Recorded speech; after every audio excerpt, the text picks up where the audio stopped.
I never thought I'd be the kind of man who'd start watching his own wife like a stranger. After 26 years together, Lena and I had settled into a rhythm. Quiet, predictable, like an old truck that still turns over every morning. Not flashy, not loud, but dependable. That was always enough for me. But lately something's been off. Not wrong exactly, just off, like a sound in the engine that doesn't belong. You can't quite describe it, but once you hear it, you can't unhear it either. It started small. A few weeks back, Lena came home late from the grocery store. Said she ran into someone from her yoga class and got to talking. No big deal, except she didn't bring back any milk, which was the whole reason she went in the first place. She laughed it off, but her smile didn't quite reach her eyes. I let it go. Then, her phone habits changed. She used to leave it charging in the kitchen at night. Now it's always with her, always face down, on silent. I caught myself glancing at it the other evening, wondering if it would light up with a message when she got up to use the bathroom. It didn't, but the fact that I was even looking, that sat heavy with me. She's colder too. Not mean just distant. I'd crack a joke at breakfast and get a polite chuckle, then silence. Or she'd come in from work and walk right past me, barely brushing my shoulder. Lena used to rest her hand on my back when she passed behind my chair, just a little touch that said, "I see you." That hasn't happened in weeks. I'm not a dramatic man. I've lived most of my life in grease-stained coveralls, under the hoods of cars, where problems make noise and leave a mess you can trace. But this is something different. Slippery, quiet, like a leak you can smell but can't find. Last Thursday night, we sat down to dinner, just the two of us. I made spaghetti, nothing fancy. She picked at her plate, one eye on her phone the whole time. I watched the glow of the screen reflecting off her glasses while she typed something quickly, then turned it face down again. The clink of her fork against the bowl was the only sound in the room. "You okay?" I asked finally. She looked up like I'd pulled her out of a dream. "What?" "Oh, yeah, just tired." That was it. No follow-up. No, "How was your day?" I didn't press, but I didn't eat much after that, either. That night, I couldn't sleep. I kept replaying little things. The way she's been dressing a bit nicer, even on errands. The fresh scent on her coat that wasn't her usual lavender. Something sharper, almost musky. I got up around 2, padded into the living room, sat on the old recliner in the dark. Just listening, thinking, trying to talk myself down from the edge. Maybe it's nothing. Maybe she's going through something I don't understand. Hormones, stress, boredom. God knows we're not young anymore. But I know her. I know her. Saturday, I decided to say something, just not to her. Not yet. I drove over to Marty's place. We've been friends since high school. He's seen me through busted transmissions, busted knees, and one near-death chili cook-off. He got divorced about 10 years back. I figured if anyone would know what this weird feeling was, it'd be him. We sat in his garage, 2 lawn chairs and a six-pack between us, half watching a ball game on mute. "She's been different," I said after a while, keeping my voice low, like the walls might hear. Marty turned his head. "Different how?" I shrugged. Hard to say. Quieter. Distracted. Always on her phone.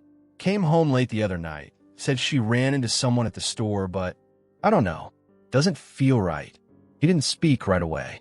Just cracked his beer open and took a long sip. "You think she's seeing someone?" he asked finally. "I don't know," I said. I'm not accusing her. I just feel like I'm losing something. Like I'm standing in the house, but the furniture's been moved and no one told me. Marty leaned back. "I missed the signs when it happened to me," he said quietly. Didn't want to believe it. Told myself I was just being paranoid. But the gut knows, Rick. The gut always knows. I nodded, staring at the floor. The silence between us was heavy, but not uncomfortable. "You ever talk to her about it?" he asked. "Not yet. Not unless I'm sure. I don't want to blow up something that ain't there." He nodded, understanding. "Then find out. Quietly. You deserve to know what's real." I left not long after that. Drove home slow. Lena was already in bed. I stood in the doorway for a minute, watching her sleep, her face turned away from me. I used to find peace in that sight. Now I just felt like an outsider in my own life. The next morning, I was making coffee when I spotted her purse on the counter. She was in the shower. I don't know what made me look. Maybe Marty's words still echoing in my ears. Maybe that old gut feeling kicking harder than usual. I opened it gently, not rifling, just looking. That's when I saw it. A key. Old brass, smooth from use. Definitely not our house key. Too long, too slender. I held it in my hand for a few seconds, heart ticking a little faster. Then I heard the water shut off upstairs.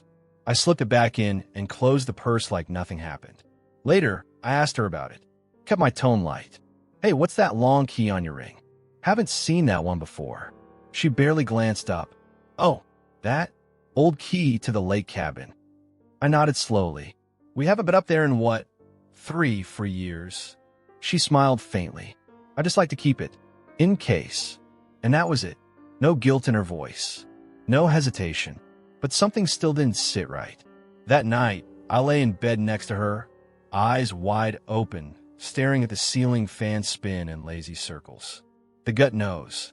I didn't say anything else, but I knew what I had to do. Quietly, carefully, find out the truth. In the darkness, a hut stood before my eyes, a silent witness to our past. Soon it would reveal its secrets, and I felt that the answers waiting there would change everything forever. I told myself I'd wait. Told myself I wouldn't go digging unless I had no other choice. But truth be told, once I saw that key, something inside me shifted. I spent the next few days walking through our house like a ghost. Not that Lena noticed. She was always rushing somewhere. A yoga class. A catch-up coffee with coworkers I'd never met. One night, I offered to drive her. She hesitated, said she needed alone time. That word, alone, felt loaded like a box she didn't want me to open. So I started watching. Quietly, closely. Thursday morning, she left before sunrise. Said she was heading to her sister's for the day, helping her rearrange her living room.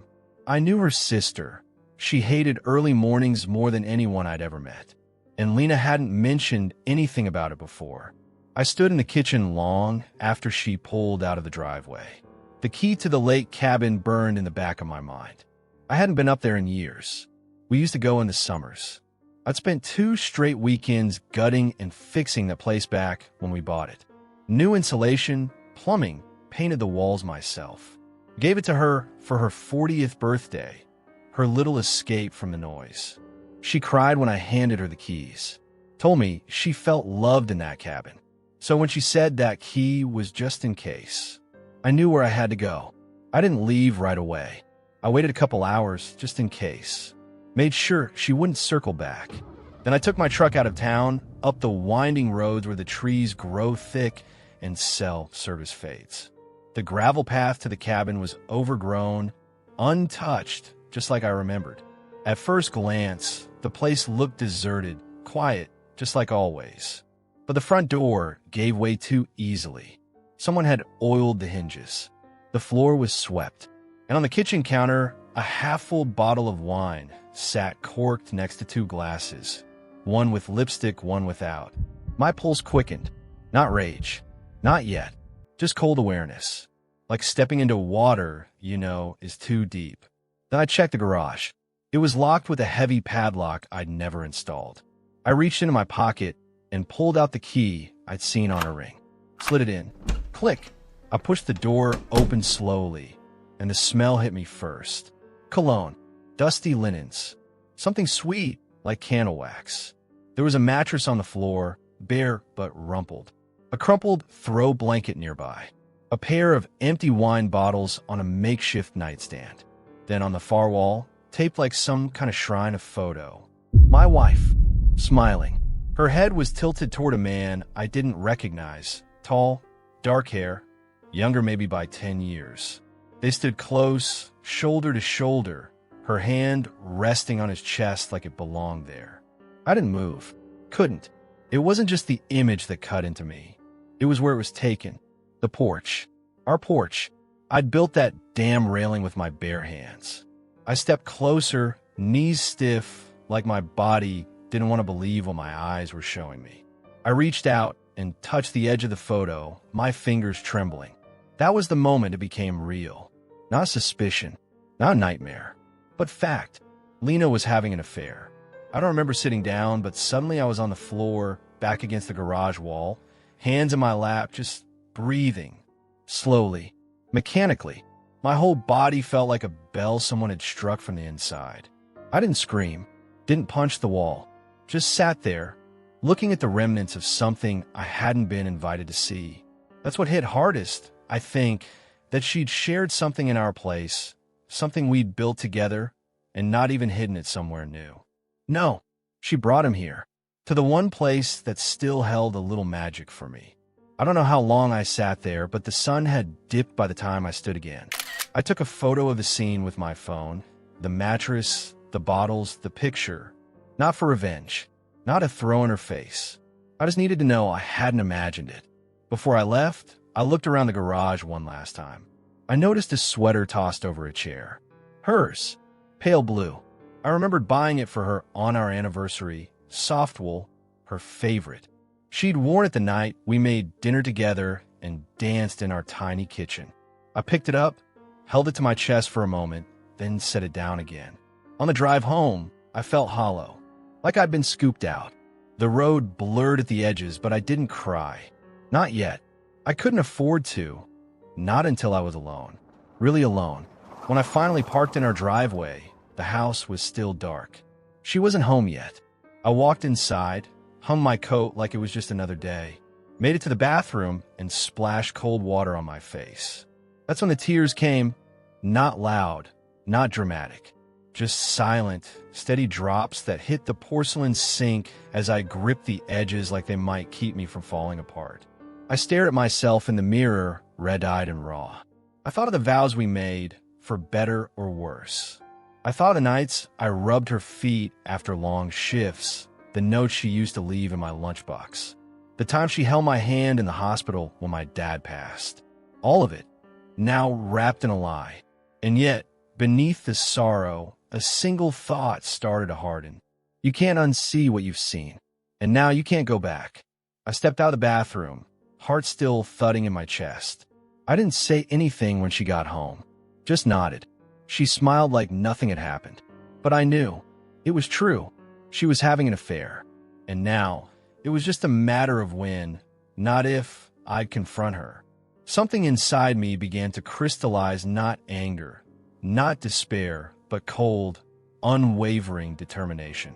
A determination that would soon force me to make a choice that would rewrite everything we thought we knew about our lives. The next day, she came home around 7. The house was quiet, except for the hum of the fridge and the ticking of the wall clock above the stove. I was sitting at the kitchen table, same place I'd sat 100 times before. Sunday breakfast, late-night snacks, bills spread out and unpaid. But this time, it felt like I was in someone else's home. Like everything I knew had been rearranged when I wasn't looking. Lena stepped through the door with a grocery bag in one hand, keys in the other. She looked tired, not guilty, not giddy, just ordinary. That almost made it worse. She didn't see me at first. I waited. When she finally looked up, she gave a startled little smile. "Oh, didn't hear you come in. You're home early." I didn't respond. I just looked at her. That's when the smile faded. She paused in the middle of setting the bag down, then slowly turned toward me. "What?" she asked, her voice cautious now, guarded. I let a long silence stretch out, the kind that fills a room like smoke. I could feel my own pulse in my ears. Then I said it. I was at the cabin. Her face didn't move at first, just her eyes. They flicked slightly to the side, then back to me. And for a second, I almost felt sorry for her. Because I knew that in that instant, everything she'd been trying to hide was crumbling in her hands. She swallowed. Why did you go up there?" "Thought I'd fix that railing before winter," I said, my voice low, almost too calm. "Figured I'd surprise you." She opened her mouth, but nothing came out. "I used the key," I continued. "The one I found on your ring. The one you said was just in case." Her breathing changed. Shallower. Faster. She wasn't looking at me anymore. She was looking past me, like maybe there was a version of herself behind me that could still lie her way out. I saw everything, Lena. My voice cracked a little on her name. The garage, the mattress, the wine glasses, and the photo. Her hand flew to her chest like she'd been struck. Rick, I raised a hand, not to silence her, but to steady myself.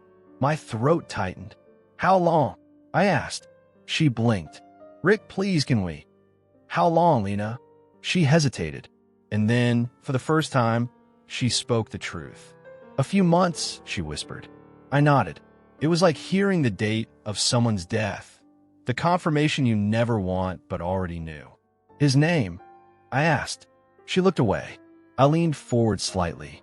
I think I deserve that much. Jason, she said after a pause. He's a contractor. I met him through the design work I was doing last spring. I closed my eyes. I remembered her excitement back then. She'd started doing freelance interior work again. So it gave her purpose. I thought that was a good thing. God help me, I encouraged it. So, I said, slowly, while I was under a car 3 nights a week, I couldn't finish the sentence. She stepped forward. Rick, please. I never planned for this to happen. I was lonely. You've been so focused on work and the house and your routines. I felt invisible. That stung. But I didn't raise my voice. I just sat back and stared at her. And your response to that was to stay with someone in the hut I built for you. Tears welled in her eyes. It wasn't just about that. I needed to feel something again. I felt like we were living side by side, not together. You could have told me that, I said. Lena, you could have screamed it in my face. But instead, you went and shared our place with someone else. She covered her mouth, sobbing now. I know. I was stupid. It was a mistake. It's over, Rick. It's been over for weeks. I ended it. I stood up slowly, trying to hold myself together. She reached out instinctively, her fingers brushing mine. I pulled away. I don't care if it's over, I said. What you did, where you did it, that doesn't go away. She collapsed into the kitchen chair across from me, burying her face in her hands. The sound of her crying filled the space like a storm cloud. I stayed standing. I didn't know where to put my hands, so I crossed my arms tight over my chest. I remember the day we moved into this house, the way she danced barefoot in the empty living room, spinning to music only she could hear. I remember the night she held my face in her hands after my mother passed, whispering, "You don't have to be strong tonight. Just be here." And now here we were. I didn't mean to hurt you, she choked out. I looked down at her, my voice rough and dry. You didn't just hurt me, Lena. You buried everything we built under a lie. You chose to make me small. You chose to take something sacred and make it cheap. She shook her head violently. That's not what it was. It doesn't matter what it was to you, I said, quieter now. To me, it was betrayal, plain and simple. She looked up at me, eyes red, voice trembling. Do you want me to leave? I paused. The truth was, I didn't know what I wanted yet. I only knew that the air between us was no longer breathable. I'm going to sleep in the garage tonight, I said. I need space. I need quiet. She stood slowly as I turned to go. Rick, please, don't give up on us yet. I didn't answer. I just walked down the hall out the back door and into the cool night air. The garage was cold and smelled like motor oil and old leather, familiar smells. Honest ones. I sat on the cot I kept for long repair nights. The silence out here was thick, but at least it was mine. I leaned back against the wall, eyes closed, and for the first time in years, I felt truly alone. Nothing was going to be the same now. The truth was out, and I had a decision to make. My next step would change everything I knew forever.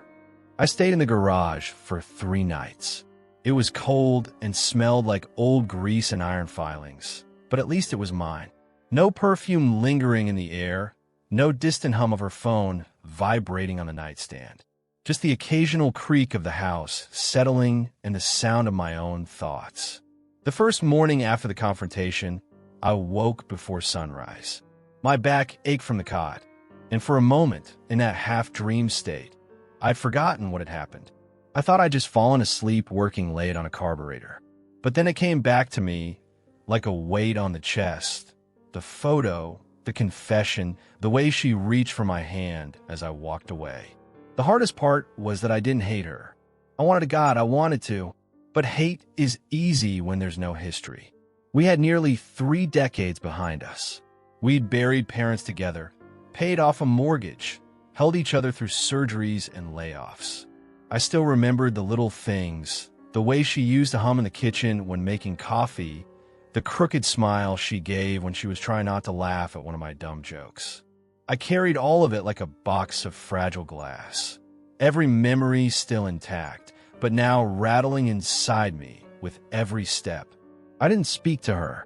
We passed each other in silence. I saw her eyes, red and swollen.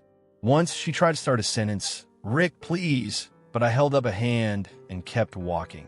Not out of spite, just self-preservation. I needed to think, to feel, without being pulled back in her orbit. On the 4th day, I called Marty and asked if we could meet for coffee.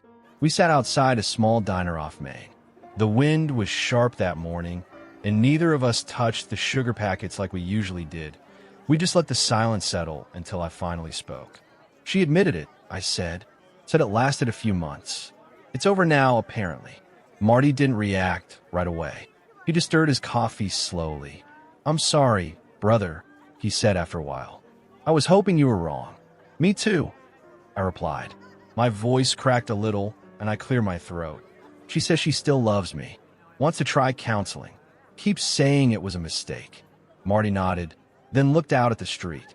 "You ever think about staying?" he asked, not judgmentally, just gently. "I have," I admitted. "Hell, I've turned it over in my head more times than I can count. But every version of staying feels like swallowing something that won't go down." He looked at me then, steady and serious. "Rick, you got to ask yourself something. 5 years from now, what will give you peace? Staying and trying to forgive her, or walking away with your head high, even if it hurts like hell?" I stared at my coffee, the steam curling in the breeze. I didn't answer right away, but I knew the answer. That night, I sat alone in the garage again. I pulled out a box from the corner, one we hadn't opened in years. It had photos from our early years. A few letters she'd written me when I was in the hospital with pneumonia. There was a Polaroid of us from our first trip to the coast, both of us windblown and laughing like teenagers. I held it for a long time. Then I set it aside, and I whispered the words that sealed it. "I can't do this anymore. I deserve honesty. I deserve someone who treats our vows like a bond, not a suggestion." The next morning, I made a few calls. Quiet ones. I didn't make a scene. Just asked a lawyer I knew from town for a consultation. Told him I was ready to move forward. He gave me the details. Said we could keep it amicable if both parties agreed. That evening, I came inside while she was folding laundry. I sat down on the arm of the couch, not across from her. Not to start a debate, just to talk. She looked up, eyes already brimming. "Don't," I said gently. "Please, just listen." She nodded, biting her lip. "I've thought about it every which way, Lena," I began, "and I've gone over what we had, all the good, all the hard parts. And I can't pretend those years didn't mean something. They meant everything." A tear slid down her cheek. "But I can't live with this," I said. "Not with what you did. Not with the way you made me feel small in my own life. I wake up every morning now wondering if anything we had was real or just convenient." "It was real," she whispered. "Then you should have fought for it, not folded behind my back." She reached for my hand, but I pulled it back slowly. Not to hurt her, just to draw the line. "I'm going to file," I said. "I'll be respectful. I won't make this ugly, but I'm not going to keep pretending." She covered her mouth, sobbing quietly. "I wish it didn't end this way," I added, "but I won't stay married just to honor a promise you already broke." I stood and walked out of the room, not because I wanted to leave her in pain, but because I had nothing left to give. That night, I took off my wedding ring. I held it in my hand for a long moment, remembering how it had once glinted in the sun as I slid it on her finger all those years ago. A symbol of something whole. Then I placed it in the drawer next to my bed. It felt like a funeral, in a way, but also a release. Nothing would be the same now. But at least I was choosing truth over comfort. I was choosing me. I didn't know where this choice would lead me, but for the first time in a long time, I felt ready to step into this darkness. The house was quieter after she left. Too quiet sometimes. I come home from work and catch myself listening for the sound of her keys on the hallway table or her slippers moving across the floor.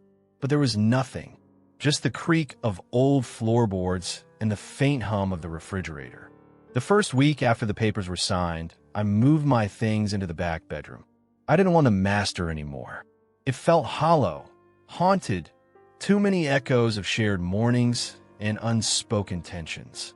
I kept the blinds closed in there. Maybe someday, I'd turn into a guest room or a study. But not yet. The mornings were the hardest. I'd wake up and instinctively reach for the other side of the bed, only to find cold sheets. Sometimes I'd stand in the kitchen, coffee in hand, staring at the sink where she used to wash fruit before work. The small things always hit the hardest. An empty mug where hers used to sit. A photo frame face down on the mantel. That deep indentation on her side of the couch, still holding the shape of a life that had moved on. I cried once, packing away the wedding album.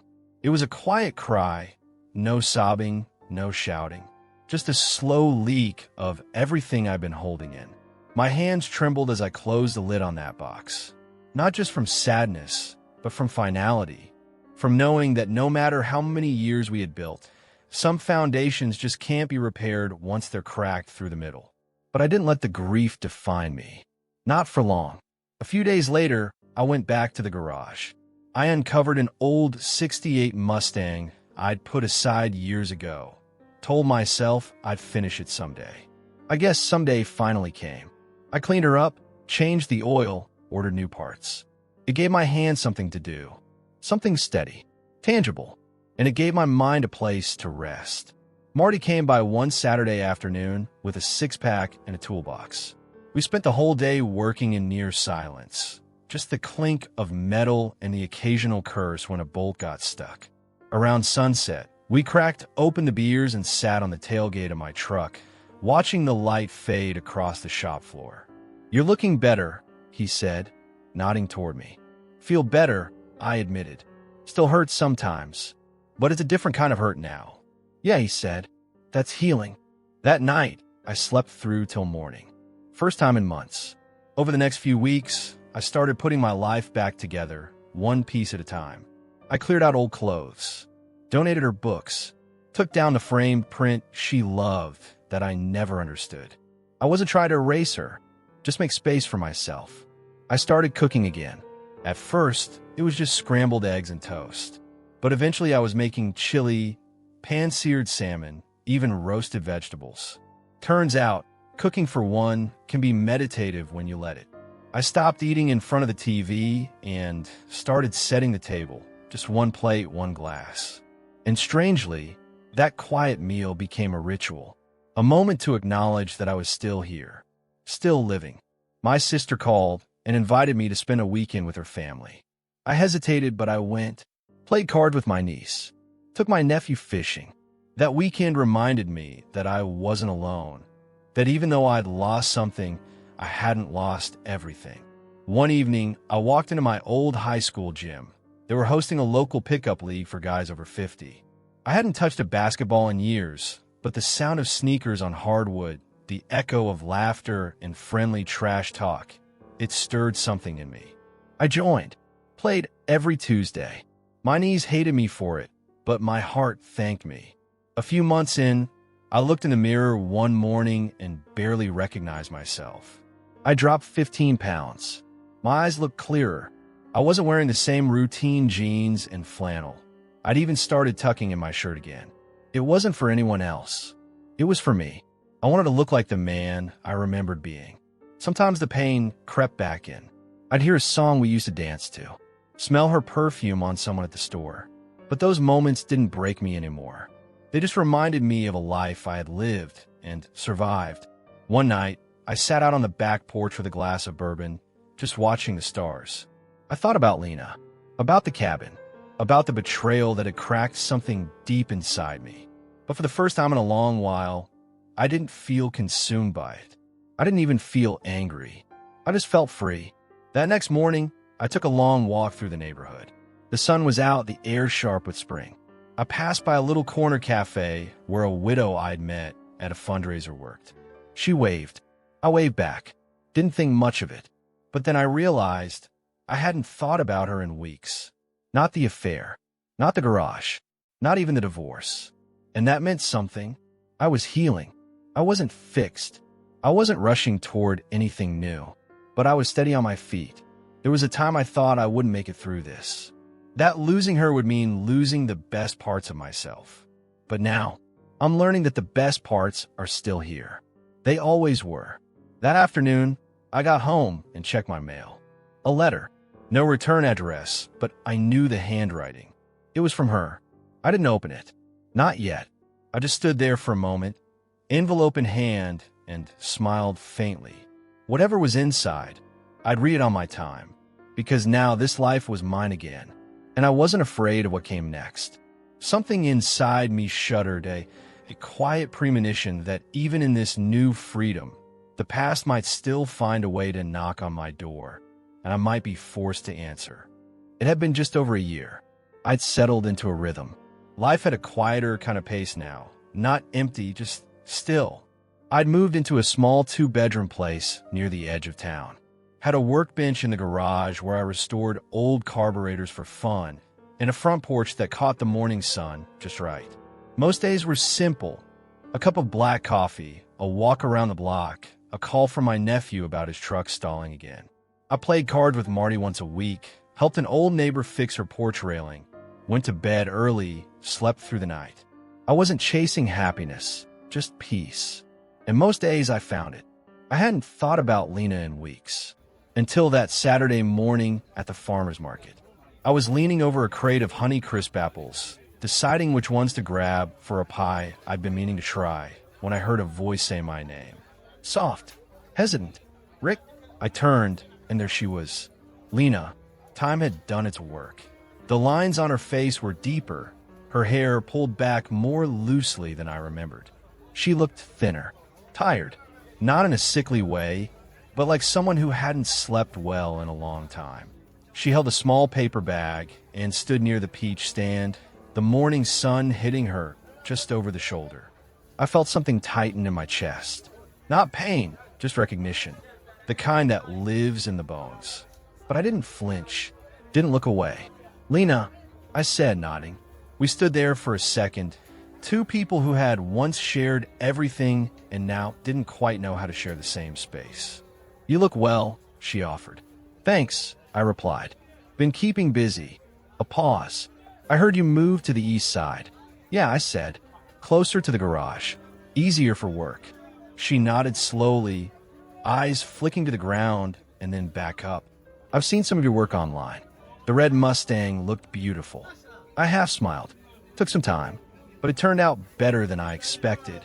Another silence. Not awkward exactly, just full. She exhaled, long and low. I wasn't sure if I should say anything. But seeing you here, I just wanted to tell you, I'm sorry, Rick, for everything. I mean that. I looked at her. There was no performance in her voice. No desperation. Just truth. Plain, tired truth. You didn't deserve any of it, she continued. And not a day goes by that I don't regret how I hurt you. I nodded. I know. She blinked at that. Maybe surprised I didn't cut her off. Maybe surprised I didn't throw those words back at her. I thought I was chasing something better, she said, her voice thinning. But all I found was silence. Jason, he left before winter that year. Said he wasn't looking for anything serious. I guess I wasn't either. I just didn't know it. There was no pleasure in hearing that. No vindication, just a quiet kind of sorrow, the kind that makes you wish the past had taken a different road. I'm sorry you went through that, I said.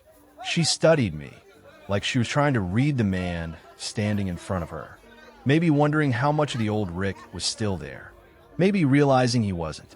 You seem good, she said finally, like you found peace. I did, I said. Took time, took a lot of walking through fire, but I found it. Her eyes welled slightly, but she blinked it away. I just wanted to say it, she whispered. I didn't expect anything. Just wanted you to know. Thank you, I replied. I'm in it. She reached out, hesitated, then offered a hand. I took it briefly. A soft, respectful shake. Nothing more. I hope you find happiness too, I added. Truly, she gave a small, sad smile. I'm trying. And that was it. She turned and walked away slowly, blending into the crowd of shoppers. Another face among many. I stood there for a while, the weight of the moment sinking in without dragging me under. It was strange. A year ago, I would have crumbled at a meeting like that.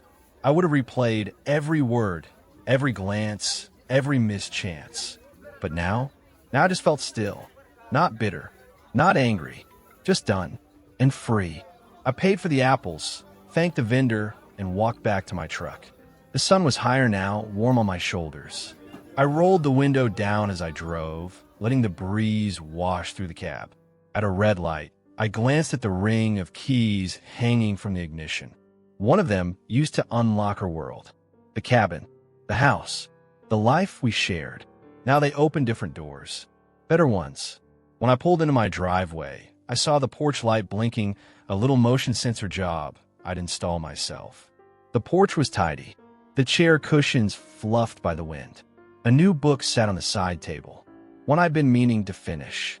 I stepped inside, set the apples on the counter, and as I stood there in the quiet of my home, I felt something I hadn't felt in a long, long time. Content. No ghosts. No guessing games. Just the calm of the man who had walked through the storm and made it out the other side. Soaked to the bone, but still standing.